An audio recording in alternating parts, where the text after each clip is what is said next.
મહારાજની કથા પ્રસિદ્ધ છે. આજે પણ નાથદ્વારા જાઓ ને તો ત્યાં ધ્રુવ બારી છે, જ્યાંથી શ્રીનાથજી બાબા ધ્રુવજીને અખંડ દર્શન આપે છે. પ્રસિદ્ધ કથા ઉત્તાનપાદ રાજા અને બે રાણી સુરુચિ અને સુનીતિ. આ બે રાણીઓ છે. આધ્યાત્મિક અર્થ જો કરીએ તો ઉત્તાનપાદ રાજા એટલે જન્મ લેનારું દરેક બાળક, જીવાત્મા. ઉત્તાનપાદ જેના પગ ઉપર છે ને માથું નીચે છે. બાળક જન્મ લે તો આ જ અવસ્થામાં હોય, માથું નીચે મસ્તક ઉપર, મસ્તક નીચે ને પગ ઉપર. ઉત્તાનપાદ. અને જન્મ લે એટલે બે રાણી એના જીવનમાં સામે આવે, સુરુચિ અને સુનીતિ. એક ઈચ્છાઓનો માર્ગ, રુચિનો માર્ગ, અને બીજો નીતિનો માર્ગ, ધર્મનો માર્ગ. માણસ જીવનમાં જે દોડે છે એની જરૂરિયાતો એને નથી દોડાવતી, એની ઈચ્છાઓ એને દોડાવે છે. દરેક માણસની બેઝિક જરૂરિયાત જોવા જાવ ને તો બહુ ઓછી છે, પણ માણસની ઈચ્છાઓ જોવા જાવ ને તો એને જરૂર નથી એની પણ એ ઈચ્છાઓ રાખે છે. એને જરૂર હોય એ ઈચ્છા રાખે તો બરાબર છે, પણ જરૂર નથી એની પણ માણસ ઈચ્છા રાખે છે. આ ઈચ્છાઓ, આ રુચિ. એટલે આ રાજાને પણ સુરુચિ માનીતી છે, સુનીતિ અમાનીતી છે. બંને રાણી, બંનેને એક એક પુત્ર છે. સુરુચિને દીકરો છે એનું નામ છે ઉત્તમ, અને સુનીતિને પુત્ર છે એનું નામ છે ધ્રુવ. કારણ કે રુચિ હોય ને એને ઉત્તમ જોઈએ. હજી નવું શું, હજી લેટેસ્ટ શું, હજી કઈ સારી બ્રાન્ડ આવી છે, હંમેશા ઉત્તમ શોધતો રહે ઈચ્છા વાળો માણસ. અને નીતિ વાળો શાશ્વતતા શોધે કે આ બધું કરું તો ખરા, પણ આ મારા ઉદ્ધારને કામ લાગશે, આનાથી મારું કલ્યાણ થશે. આ ધ્રુવ છે જે શાશ્વત છે. એક વાર બંને બાળકો ખેલી રહ્યા હતા અને રમતા રમતા જે ઉત્તમ છે એ દોડતો દોડતો જઈને પિતાની ખોળામાં બેસી ગયો. અને ખોળામાં બેસી ગયો એટલે આ ધ્રુવે જોયું કે મારો ભાઈ બેઠો છે તો લાવ હું બેસું. અને જ્યાં એ પિતાના ખોળામાં બેસવા જાય એટલામાં દોડતી દોડતી ઉત્તમની માં સુરુચિ આવી, ધ્રુવનો હાથ પકડ્યો, ખેંચીને ફેંક્યો અને કહ્યું પિતાના ખોળામાં તારે બેસવું છે તો જા, વનમાં જા, તપ કર, અને ભગવાન રાજી થાય અને માંગવાનું કહે તો આટલું માંગજે કે તું મારી કુખે જન્મ લે તો તું પિતાના ખોળામાં બેસીશ. અને જ્યાં આવું બોલી માં, ધ્રુવને ખૂબ આઘાત લાગ્યો. મારે પિતાના ખોળામાં મારાથી ન બેસાય. અને જ્યારે માએ આવા કટુ વચનો કહ્યા ત્યારે રડતો રડતો ધ્રુવ એની માં સુનીતિ પાસે આવે અને બધી જ વાત કહી. જો આ સુનીતિ છે, ખરાબ ઘટનાઓ બની હોય ઘરમાં, કે ખરાબ સંજોગો થયા હોય, કે ક્યાંક કોઈને મન દુઃખ થયું હોય, ત્યારે તમે એવા સલાહકાર બનજો કે એ મન દુઃખ વધારો નહીં પણ એને ઘટાડો. ત્યારે વાતાવરણ કેમ હળવું બને એનો પ્રયાસ માણસે કરવો, સંઘર્ષ વધે એની કોશિશ નહીં કરવી. આ સુનીતિ છે, સમજદાર છે. એને એમ નથી કહ્યું કે ચાલ જોઉં છું કેમ તને આવું બોલી જાય, હું હમણાં ઝઘડો કરું છું. એને એમ કહ્યું, જો બેટા, જે વાત આજ સુધી મેં તને નથી કહી એ વાત તને તારી સુરુચિ માએ કહી છે. તારી સાચી માં તો એ છે. નાના એક તો મારા પર ખીજાઈ, મને કહ્યું જંગલમાં જા, ભગવાન મેળવ. આ જ વાત કરું છું બેટા. આજ સુધી મેં તને નથી કહ્યું કે ભગવાનને મેળવ. એ તારી માં નહીં પણ તારો ગુરુ છે. એ તો કારણ કે ગુરુ હોય ને એ જ એમ કે ભગવાનને મેળવ. તો બેટા, એવા ખોળામાં બેસવાની ઈચ્છા ન રાખ જે આજે છે ને કાલે નહીં રહે. બેસવું હોય તે પરમ પિતાની ગોદમાં બેસ, જ્યાંથી તને કોઈ ઊભું ન કરી શકે. આ વાત કરનારો તો ગુરુ કહેવાય. બેટા, તારી સાચી માં તારી સુરુચિ છે. બેટા, જા, વનમાં જા. મેળવવા હોય ને તો ભગવાન મેળવ. અને 5 વર્ષના ધ્રુવને આ ભારત વર્ષની માતા મોકલે છે. અને ધ્રુવને પણ સંકલ્પ થઈ ગયો, મનમાં વાત બેસી ગઈ, બેસવું છે તો પરમ પિતાની ગોદમાં બેસવું છે. મારે નશ્વર વસ્તુ નથી જોઈતી, મારે શાશ્વત વસ્તુ જોઈએ છે. આપણે કોઈ પણ વસ્તુ લેવા જઈએ તો હંમેશા આ ચાલશે તો ખરી ને, આ તૂટી તો નહીં જાય ને, આ બગડી તો નહીં જાય ને. આપણે એની શાશ્વતતા ચકાસી છે દરેક વસ્તુ. બસ એ જ વસ્તુને મોટી કરો તો આ જગતમાં શાશ્વત શું છે તો કે ઈશ્વર. આપણે નાની નાની વાતોને સમજીએ છીએ, આપણે લાંબો ટાઈમ પીરિયડ ગોતીએ છીએ. બસ એ જ શાશ્વતતા કે જેની એક્સપાયરી ડેટ ન હોય, એ કોણ? તો કે ભગવાન. એ શાશ્વત આનંદ. બસ આ જ વાત. એટલે ઘણી વાર તમે ધર્મને સમજો જ છો, તમે રોજ બરોજ એ વસ્તુ શાસ્ત્રોની વાત જ કરો છો, બજારમાં જઈને બધે જઈને વસ્તુને ખરીદતા સમયે બસ એનો જ વિસ્તાર લાંબો કરી દો તો એ અધ્યાત્મ થઈ જાય. કોઈ બી વસ્તુનો વ્યાપ વધારી દો બસ તો એ શાશ્વત થઈ જાય, કલ્યાણકારી થઈ જાય. અને એટલા માટે તમે બધા જ શાશ્વત વસ્તુ ગોતો છો, જેનો નાશ ન થાય એવું ગોતો છો, જે બગડે નહીં, તૂટે નહીં, એવું જ આપણે ગોતીએ જ્યારે પણ લેવા જઈએ છીએ. તો અમારા અધ્યાત્મ જગતના લોકો એમ કહે છે કે એવું જો કોઈ પદાર્થ દુનિયામાં હોય એનું નામ ભગવાન છે, જે શાશ્વત છે, જેનો આનંદ દિવસે દિવસે વધે છે, ઘટતો નથી. તમે જે કંઈ પણ વસ્તુ લાવો ને એનો સૌથી વધારે આનંદ ક્યારે હોય? જ્યારે આવે ત્યારે. પછી એના બીજા દિવસે થોડો ઇન્ટરેસ્ટ એમાં ઘટે, હજી એક દિવસ ગયો હજી ઘટે. નવી કાર લાયા હોય તો પેલા કોઈને અડવાય ના દે, કોઈ અડતા નહીં, દીકરાને ના પડી દે, અડતો જ નહીં તું તો. પણ મહિનો થાય એટલે ચાવી આપી, લઈને પાર્ક કરી આવ. એનો અર્થ શું થયો? તમારો ઇન્ટરેસ્ટ એમાં ઘટી ગયો. જે તમારા મનમાં એના માટે મહત્તા હતી એ ધીરે ધીરે ખતમ થઈ રહી છે. પછી હજી મહિનો થાય એટલે ડ્રાઈવરને ચાવી આપી, એટલે તું પાર્ક કરી દે. અને પછી તો ભીડમાં લો કોઈ કરી આવો ને, પછી તો સાવ મહત્વ જતું રહે. એમ ધીમે ધીમે રસ તમારો જાય છે. પણ ભગવાન એવા છે કે ધીમે ધીમે ધીમે એની મહત્તા વધતી જાય છે. પ્રતિક્ષણ વર્ધમાનમ. ભક્તિ સૂત્રમાં નારદજીએ ભક્તિ સૂત્રમાં કહ્યું પ્રતિક્ષણ વર્ધમાનમ, જે ક્ષણે ક્ષણે વધે એનું નામ ભક્તિ છે. તો ધ્રુવને મોકલ્યો છે અને નારદજીને ચિંતા થઈ કે આટલું નાનું બાળક ક્યાંક આવેશમાં આવીને ભગવાન મેળવવા તો નથી નીકળ્યું ને. લાવો ચકાસું એને. તમે ભક્તિ કરવા નીકળશો ને તો કોઈ ને કોઈ ચકાસનારું આવશે, તમને ટકોરશે, તમને રોકશે, તમને ડરાવશે, તમને લલચાવશે. અરે આટલી નાની ઉંમરમાં સેવા કરાય, હજી ભક્તિ કરાય, હજી તો આમ કરવાનું છે, દીકરાઓ પરણાવવાના છે, આ કરવાનું છે. આપણે જેને જવાબદારીઓ માનીએ છીએ ને, ખરેખર આપણી જવાબદારી નથી હોતી. દરેક વ્યક્તિ એનું ભાગ્ય લખાવીને આવતો હોય છે. કારણ કે જો આપણે જવાબદારી નિભાવીને આપણે બધું કરતા હોઈએ ને તો એનો અર્થ એ થયો કે આ બધાનું ભાગ્ય તમે લખો છો. આપણે કોઈનું નસીબ લખનારા નથી.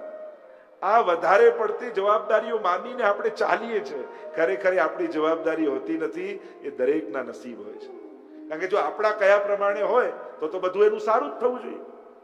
આપણે તો બધું વિચાર કરીને જ એના માટે કરીએ છીએ, તો બધાનું ભલું જ થઈ જવું જોઈએ. પણ થાય છે કોઈ મા એના બાળકનો હિત વિચાર કરે છતાંય દરેક બાળક કોઈ સુખી થઈ જાય છે?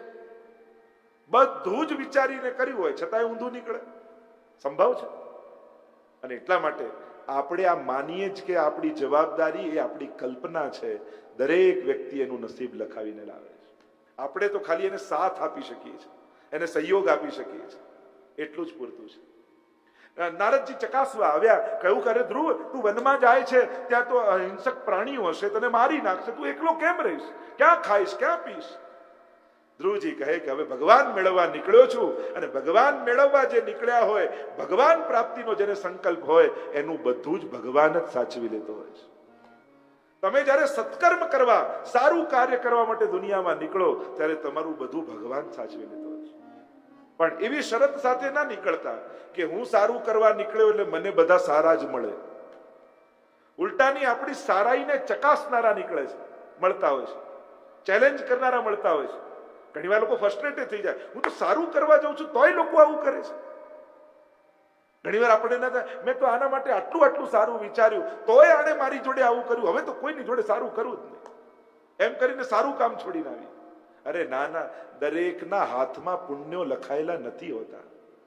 તમારા નસીબમાં પુણ્યો કરવાનું લખ્યું હતું તો તમે સારું કર્યું, પણ સામેવાળાના નસીબમાં સારું કરવાનું નતું લખાયું, એટલે એ તમારી જોડે સારું ન કરી શકે. એ બિચારો છે, દુશ્મન નથી. એ દ્રોહ કરવાને લાયક નથી, એ દયા ખાવાને લાયક છે. કે જોને બિચારાના નસીબમાં સારું નતું તો મારી જોડે સારું ન કરી શકે. અને એટલા માટે પોતાના હાથમાં આવેલા પુણ્યો મૂકી નહીં દેવા. બીજાના વિપરીત કાર્યોને જોઈ આપણી જોડે સારું ન કરતો હોય એનો અર્થ એ નહીં કાઢવો કે હવે આપણે કોઈની જોડે સારું નહીં કરવું. એ આપણા જેવો સારો નથી થતો તો આપણે એના જેવા ખરાબ કેમ થઈએ? એ તમારા જેવો સારો થાય છે, જો નથી થતો તો તમે એના જેવા ખરાબ શા માટે થાવ? આપણે આપણા સ્વભાવમાં સ્થિત રહેવાનું કે મને જે સદગુણો, સંસ્કારો અને ભગવાનની જે મારા પર કૃપા છે, જેથી મને સારા કરવાના વિચારો આવે છે, અને એટલા માટે હું મારા વિચારો નહીં મૂકું. સામેવાળા ગમે તેવું કરે. નારદજી ચકાસ્યા. ધ્રુવજી કહે કે મારે મનમાં નક્કી કર્યું છે, મેળવવા છે તો ભગવાન. તો ધ્રુવજીને સમજી ગયા નારદજી કે આ ભગવાનને મેળવીને રહેશે, કારણ કે આનો સંકલ્પ દ્રઢ છે. નારદજી ગુરુ બન્યા, મંત્રનો ઉપદેશ આપ્યો ધ્રુવજીને કે એમ કર, મધુવનમાં જા, જ્યાં યમુનાજીનો કિનારો છે, બ્રજમંડલ છે, પ્રભુની લીલા ભૂમિ છે, ત્યાં જઈને તપ કર અને હું તને મંત્ર આપું છું, એનો જાપ કરજે. અને હવે તો ગુરુ મળ્યા, મંત્ર મળ્યા અને ચાલ્યા છે ધ્રુવજી વ્રજનીઓ. ઓમ નમો ભગવતે વાસુદેવાય. ઓમ નમો ભગવતે વાસુદેવાય. ધ્રુવજી આવ્યા છે મધુવનમાં. વ્રજમંડળ છે, યમુનાજીનો કિનારો છે, જ્યાં ધ્રુવ ટીલો છે, જે ટીલા ઉપર ઉભા રહી ધ્રુવજીએ તપશ્ચર્યા કરી હતી. અન્ન જળનો ધીમે ધીમે ત્યાગ કરી દીધો, કેવલ ભગવદ નામમાં મગ્ન રહેવા લાગ્યા. પાંદડાઓ ખાતા એ પણ છોડી દીધા, કેવલ યમુના જળના પાન કરવા લાગ્યા. અને યમુના જળના પાન કરીને તપ કરે. એક પગ ઉપર બીજો પગ ચડાવી લીધો, હાથ જોડ્યા, ધ્યાનમાં મગ્ન બન્યા છે, એક જ મંત્રનો જાપ કરે છે. જળનો પણ ત્યાગ કરી દીધો, કેવલ હવાનું ભક્ષણ કરતા આત્મ સર્વાત્મ ભાવ વ્યાપ્ત થયો, કારણ કે એક જ આત્મા સર્વત્ર વ્યાપ્ત છે. અને આત્મભાવ થયો અને પોતાના પ્રાણોને રોક્યા, શ્વાસને રોક્યા, ત્રિલોકના શ્વાસો રોકાવા લાગ્યા. ઇન્દ્ર ગભરાયા, ક્યાંક મારું ઇન્દ્રાસન લેવા કોઈ તપ તો નથી કરી રહ્યું ને, ભાગ્યા ભગવાન પાસે. ભગવાન કહે કે આ ઇન્દ્રાસન માટે નહીં, મારો ભક્ત મને પામવા માટે તપ કરે છે. પરમાત્મા આવ્યા ધ્રુવજીના ધ્યાનમાં. આનંદ આનંદ વ્યાપી ગયો ધ્રુવજીને જ્યારે ધ્યાનમાં પરમાત્મા ચતુર્ભુજ નારાયણ દેખાયા. થોડી વાર થઈને પ્રભુ અંતર ધ્યાન થઈ ગયા. વિવળ થઈને ધ્રુવજીએ પોતાના નેત્ર ખોલ્યા, અને જ્યાં ખોલ્યા તો જે ધ્યાનમાં પરમાત્મા હતા એ સામે ઉભેલા દેખાયા. સામે ઉભેલા ચતુર્ભુજ નારાયણના દર્શન ધ્રુવજીએ કર્યા. મનમાં હરખ માતો નથી, આંખમાંથી અશ્રુપાત થવા લાગ્યા. ધ્રુવજી કંઈ બોલવા માંગે છે પણ બોલી શકતા નથી. અને ત્યારે પરમાત્માએ પોતાનો શંખ લઈ ધ્રુવજીના ગાલ ઉપર લગાડ્યો. અને જ્યાં ગાલ પર લગાડ્યો ત્યાં ધ્રુવજીને વાણી સ્ફુટી. સ્તુતિ કરતા કહ્યું, યોંતઃ પ્રવિશ્ય મમ વાચમીમામ પ્રસુપ્તામ સંજીવયત અખિલ શક્તિ ધરસ્વ ધામના અન્યાંશ હસ્ત ચરણ શ્રવણત્વ ગાદિન પ્રાણાન નમો ભગવતે પુરુષાય તુભ્યમ. પ્રભુ, આપ જ અમારી આત્મામાં બિરાજેલા છો. અમે ભક્તિ કરીએ છીએ તો અમે નથી કરતા, આપ જ કરાવો છો. તમે વિચાર કરો છો કે તમને વિચાર આવે છે? જોજો, તમે વિચાર કરો કે તમને આવે? તમે જુઓ છો કે તમને દેખાય છે? તમે સાંભળો છો કે તમને સંભળાય છે? તમે શ્વાસ લો છો કે શ્વાસ ચાલી રહ્યા છે? કોઈ બાળક જન્મે તો એને કોઈ ડોક્ટર પ્રેક્ટિસ કરાવે કે ચલ બેટા હવે તું જન્મ્યો છો, એમ કર, એકવાર ઊંડું શ્વાસ લે, હવે છોડ, હવે લે, હવે છોડ, બસ હવે લેતે રહેજે. હવે કોઈ પ્રેક્ટિસ કરાવે છે કે સહજ જન્મતાની સાથે માણસની શ્વાસો ચાલવા લાગે છે? વિચાર કરજો, કોણ આધાર છે આ જીવન? આપણે તો 10 પ્રાણાયામ કરીએ તોય થાકી જઈએ, પણ જન્મ્યા ત્યારથી શ્વાસો લઈએ છે, થાક લાગે છે? એમ થાય છે કે લાવને અડધો કલાક આરામ કરી લો, કાયમનો આરામ થઈ જાય કે નહીં? તો આ તો બધું ચાલી રહ્યું છે.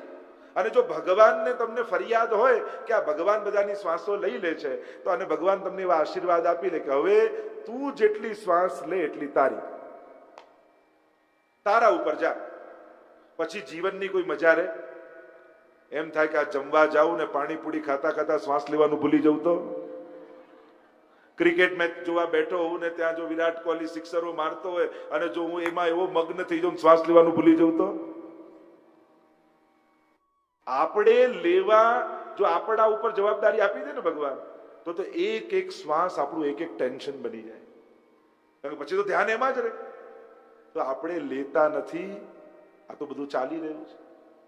ને તો પછી લગ્નના પાર્ટીઓમાં બધા ઓક્સિજનના બાટલા સાથે લઈને ફરવું પડે.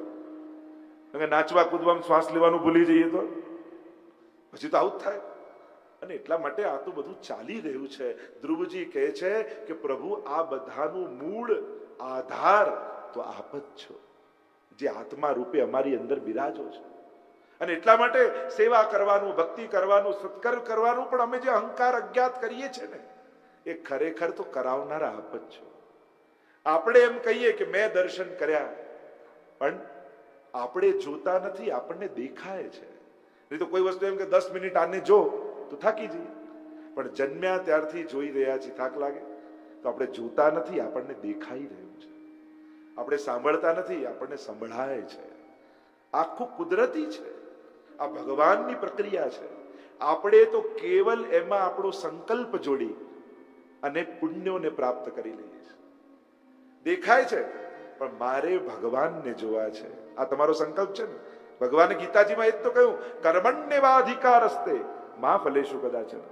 કર્મમાં તું સ્વતંત્ર છું, તારે જે કરવું હોય. હું તને કાર આપી દઉં છું, સ્ટેરિંગ તારા હાથમાં આપું છું, એન્જિન હું છું, મારે કારણે બધું ચાલે છે, પણ સ્ટેરિંગ તારા હાથમાં. હવે કારને તારે ક્લબમાં લઈ જવી કે હવેલીમાં, તારે નક્કી કરવાનું. કાર ક્યાં લઈ જવી? કર્મણ્યેવાધિકારસ્તે, કર્મમાં તું સ્વતંત્ર, પણ કર્યા પછી ફળમાં તું પરતંત્ર છું. કર્યા પછી એમ કે મને તો આ જ જોઈએ, હવે શું તને આપવું એ મારે નક્કી કરવાનું છે. તો આ બધી ઇન્દ્રિયો ભગવાને આપણને આપી છે, આપણે એનો કેવો ઉપયોગ કરીએ છીએ એના પરથી આપણું કર્મ બંધાય છે. ધ્રુવજી તો એમ કહે છે, પ્રભુ મને સત્સંગ આપજો, ભગવદીઓનો સંગ આપજો, જેથી આપની ચર્ચા કરતા કરતા કરતા હું સંસાર સાગરને તરી જાઉં. ભગવાન મળી ગયા. અહીંયા પ્રશ્નમાં આત્માઓએ જગાવ્યો, લોકો હજારો વર્ષોથી તપ કરે એને ભગવાન નથી મળતા, તો ધ્રુવજીને આટલી જલ્દી ભગવાન મળ્યા કેમ? ત્યારે અમારા મહાપ્રભુજી કહે કે ધ્રુવજીના તપને કારણે પ્રભુ પ્રસન્ન નથી થયા, પણ અનંત ગુણ ભૂષિતે શિવ વિરંચિતે વસ્તુતે ઘના ઘન નિભે સદા ધ્રુવ પરાશરા ભીષ્ટદે. ધ્રુવજીને અને પરાશરને અભિષ્ટ ફળ આપનારા કોઈ હોય તે શ્રી યમુનાજી છે. શ્રી યમુનાજીના પાન કરીને તપ કરતા, અને એટલા માટે ધ્રુવજી પર જલ્દી કૃપા થઈ. અને જલ્દી કૃપા થવાનું કારણ શ્રી યમુનાજીની કૃપા છે. એટલે જ આપણે ત્યાં પુષ્ટિ માર્ગમાં યમનાષ્ટક ઉપર એટલું ભાર અપાય છે. 16 ગ્રંથમાં પહેલો ગ્રંથ યમનાષ્ટક છે, કારણ કે મૂર્તિમંત ભક્તિનું સ્વરૂપ એ યમુનાજીનું છે. ભક્તિના દાત્રી કોઈ હોય